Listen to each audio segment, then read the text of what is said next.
Hi friends, அஸ்ஸலாமு அலைக்கும். இன்றைக்கி நம்ம சேனலில் டொமேட்டோ வச்சு ஒரு பொள்ளாச்சி ஸ்டைல் டொமேட்டோ குருமா தான் செய்ய போகிறோம்.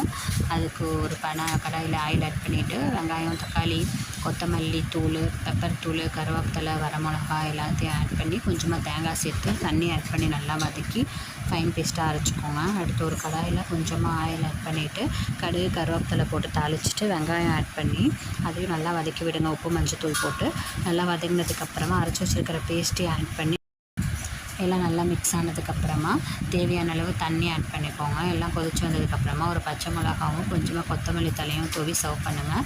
டேஸ்டியான பொள்ளாச்சி ஸ்டைல் தக்காளி குருமா ரெடி ஆயிடுச்சு. இந்த ஸ்டைலில் ஒரு தடவை ட்ரை பண்ணி பாருங்கள். இந்த வீடியோ பிடிச்சிருந்தா லைக் பண்ணுங்கள், ஷேர் பண்ணுங்கள், கமெண்ட் பண்ணுங்கள். நம்ம சேனலையும் சப்ஸ்கிரைப் பண்ணி வச்சுக்கோங்க. தேங்க்ஸ் ஃபார் வாட்சிங்.